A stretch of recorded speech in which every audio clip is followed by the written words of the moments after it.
গত সপ্তাহে পাকিস্তানের ইসলামাবাদে ইরান ও যুক্তরাষ্ট্রের কর্মকর্তারা বৈঠকে বসেন। তবে ২১ ঘণ্টার ম্যারাথন আলোচনার পরও যুদ্ধ বন্ধে তারা কোনো চুক্তিতে পৌঁছাতে পারেনি। এরপর থেকেই দ্বিতীয় দফায় আলোচনার ইঙ্গিত দিচ্ছিল পাকিস্তান। এবার সেই পালে হাওয়া দিলেন মার্কিন প্রেসিডেন্ট ডোনাল্ড ট্রাম্পও। ট্রাম্প জানান ২ দিনের মধ্যে ইরানের সঙ্গে আবারও যুক্তরাষ্ট্রের আলোচনা শুরু হতে পারে। পাশাপাশি যুদ্ধ শেষের ইঙ্গিতও দিয়েছেন তিনি। ফক্স নিউজকে দেওয়া এক সাক্ষাৎকারে ট্রাম্প বলেন, খুব শিগগিরই ইরানের সঙ্গে চলমান যুদ্ধ শেষ হতে পারে।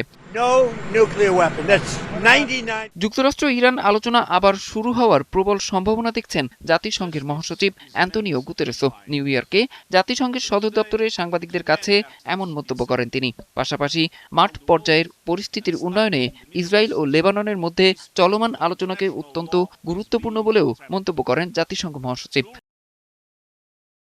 পাকিস্তানের তোড়জোড়ও সেই ইঙ্গিত দিচ্ছে। নতুন করে শান্তি আলোচনার প্রচেষ্টা বাড়াতে শেহবাজ শরীফ সৌদি আরবের রিয়াদ ও তুরস্কের আঙ্কারায় সফর করবেন।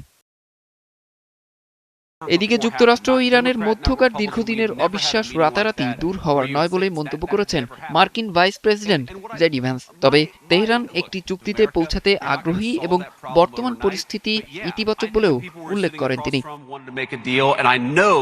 ইরান এবং মার্কিন যুক্তরাষ্ট্রের মধ্যে অবশ্যই অনেক বেশি অবিশ্বাস রয়েছে। আপনি রাতারাতি এই সমস্যার সমাধান করতে পারবেন না। তবে ইরানি আলোচকরা একটি চুক্তিতে আসতে চান এবং বর্তমান পরিস্থিতি নিয়ে আমি বেশ আশাবাদী। বর্তমানে যুদ্ধবিরতি চলছে এবং প্রেসিডেন্ট ট্রাম্প কেবল ছোট কোনো ডিল নয়, বরং একটি পূর্ণাঙ্গ বড় সমঝোতা চাইছেন।